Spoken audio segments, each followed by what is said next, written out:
Genesis chapter 30. When Rachel saw that she was not bearing Jacob any children, she became jealous of her sister. So she said to Jacob, "Give me children, or I'll die." Jacob became angry with her and said, "Am I in the place of God, who has kept you from having children?" Then she said, "Here is Bilhah, my servant. Sleep with her, so that she can bear children for me, and I too can build a family through her." So she gave him her servant Bilhah as a wife. Jacob slept with her, and she became pregnant and bore him a son. Then Rachel said, "God has vindicated me. He has listened to my plea and given me a son." Because of this she named him Dan. Rachel's servant Bilhah conceived again and bore Jacob a second son. Then Rachel said, "I have had a great struggle with my sister, and I have won."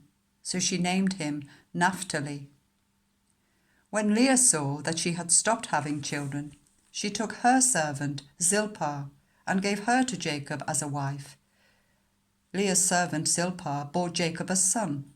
Then Leah said, "What good fortune!" So she named him Gad. Leah's servant Zilpah bore Jacob a second son. Then Leah said, "How happy I am! The women will call me happy." So she named him Asher. During the wheat harvest, Reuben went out into the fields and found some mandrake plants, which he brought to his mother Leah. Rachel said to Leah, "Please give me some of your son's mandrakes." But she said to her, "Wasn't it enough that you took away my husband? Will you take my son's mandrakes too?" "Very well," Rachel said. "He can sleep with you tonight in return for your son's mandrakes." So when Jacob came in from the fields that evening, Leah went out to meet him. "You must sleep with me," she said. "I have hired you with my son's mandrakes." So he slept with her that night. God listened to Leah, and she became pregnant and bore a fifth son. Then Leah said, "God has rewarded me for giving my servant to my husband." So she named him Issachar. Leah conceived again and bore Jacob a sixth son. Then Leah said, "God has presented me with a precious gift. This time my husband will treat me with honor, because I have borne him 6 sons." So she named him Zebulun. Some time later she gave birth to a daughter and named her Dinah. Then God remembered Rachel. He listened to her and enabled her to conceive. She became pregnant and gave birth to a son and said, "God has taken away my disgrace." She named him Joseph and said, "May the Lord add to me another son." After Rachel gave birth to Joseph, Jacob said to Laban, "Send me on my way so that I can go back to my own homeland. Give me my wives and children, for whom I have served you, and I will be on my way. You know how much work I've done for you." But Laban said to him, "If I have found favor in your eyes, please stay. I have learned by divination that the Lord has blessed me because of you." He added, "Name your wages, and I will pay them." Jacob said to him, "You know how I have worked for you, and how your livestock has fared under my care.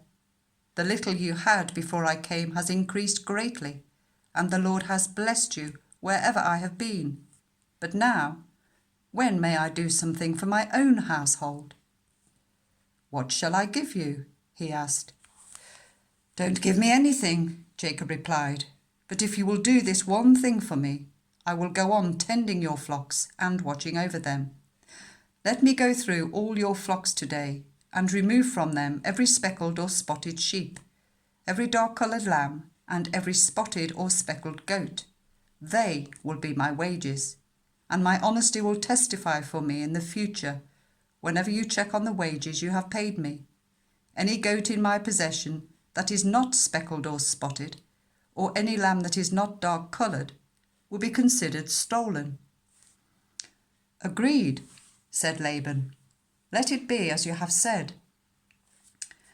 That same day he removed all the male goats that were streaked or spotted, and all the speckled or spotted female goats, all that had white on them, and all the dark-coloured lambs, and he placed them in the care of his sons.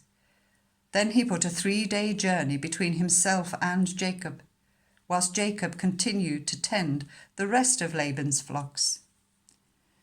Jacob, however, took fresh-cut branches from poplar, almond, and plane trees, and made white stripes on them by peeling the bark and exposing the white inner wood of the branches.